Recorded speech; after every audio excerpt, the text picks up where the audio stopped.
2013. gadā nevienam vairs nav jāskaidro, kas ir autolīzings un kā tas darbojas. Turpretīm par pilna servisa līzingu daudziem joprojām ir visai aptuvena nojauta. Kas tas ir? Pilna servisa noma, tas ir operatīvais līzings ar iekļautiem pakalpojumiem. Pakalpojumi ir apdrošināšanas, apkopes, remonti, riepas un vēl vesels klāsts ar pakalpojumiem. Kāds iebildīs, ka aprakstītais pakalpojums aizdomīgi izskatās pēc operatīvā līzinga. Tā arī ir, bet gandrīz. Finanšu līzings pamatā ir tikai naudas aizdošana. Tātad mašīna ir jūsējā, vienkārši jūs viņu finansējat, nevis nopērkat, samaksājat uzreiz, bet maksājat pa daļām. Operatīvais līzings nozīmē to, ka jūs jau nomājat automašīnu. Tātad ir noteikts kilometru skaits un noteikts termiņš, kurā jūs šo mašīnu izmantojat. Un par to tiek maksāts nomas maksājums. Perioda beigās mašīna nepieder jums, viņa aiziet atpakaļ līzinga kompānijai. Un pilna servisa līzings savukārt ir tas, kad vienkārši šie pakalpojumi tiek pielikt klāt operatīvam līzingam. Un ir viens fiksēts maksājums par visām automašīnas saistītām lietām. Gan par pašu automašīnu, gan par apkopiem, remontiem, riepām un tā tālāk. Lai gan pilna servisa līzings izklausās visai parocīgs, faktiski visas ar autoparku saistītās lietas tiek nodotas ārpakalpojumu sniedzējiem, Latvijā šis pakalpojums, maigi izsakoties, nav populārs.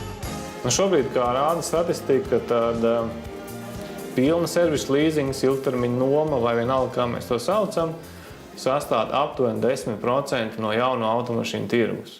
Salīdzinājumam jāsaka, ka tikpat necilu tirgus daļu pilna servisa līzings aizņem arī Lietuvā. Igaunijā to izmanto vairāk, taču papildus pakalpojumu klāsts ir ļoti šaurs – apdrošināšana, degvielas karte un viss. Bet kā ir vecajā Eiropā? Pārsvarā jau, protams, kad šo te pilna servisa līzingu izmanto uzņēmumu. Tas gan ir šeit pie mums Latvijā, gan arī ārpus Latvijas Eiropā. Jā. Mēs skatāmies, tad lielākie pionieri pilna servisa līzingā ir Benelux valstis, kurās aptuveni 90% uzņēmumu izmanto šo te pilna servisa līzingu.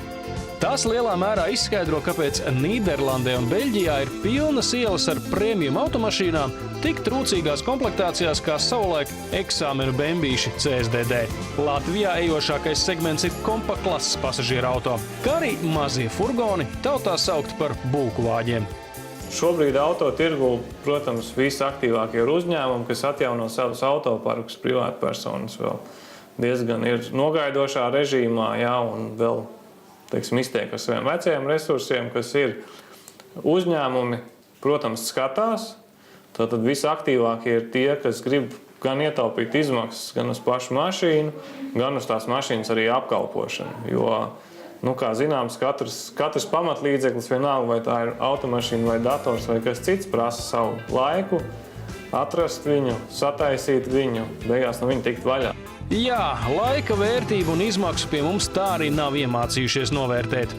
Jā, protams, ka pilna servisa līzinga gadījumā tā ir iespēja ātrāk atteikties, bet katrā ziņā uzņēmumiem, kas vēl nezina īsti, ko darīt, es tomēr ieteiktu nomāt arī automašīnas uz pusgadu vai 3 mēnešiem vai 9 mēnešiem no šī īstermiņa auto nomas parka, un tad cenas varbūt nedaudz būs augstāka, bet nebūs nekādas atkāpšanās maksas, vienkārši ir projekts, tad laikā ir vajadzīga mašīna, projekts ir beidzies, mašīna var vairāk nebūt. Tipiskais pilna servisa līzinga klients Latvijā ir uzņēmums, kam ir vismaz 10 automašīnas vai vairāk. Otra liela grupa tās ir ārzemju kompānijas. Šodien ierodoties Latvijā, tā ir pilnīgi sveša valsts, tātad meklēt savu servisu, savu autodīleri, savu degvielas uzpildes staciju tā tālāk. Tas ir sarežģīti. Uzņēmums tad ierodās, izkāp no lidmašīnas un izvēlās sākumā varbūt īstermiņa nomu, tātad uzņēmums ir sācis strādāt, uzreiz ir ilgtermiņa noma, maksā fiksētu maksu un nedomā par to, kurā vietā ir servis, kurā vietā ir autodīlers un kāda degvielas uzpildes stacija ir visusticamākā un visizdevīgākā Latvijā.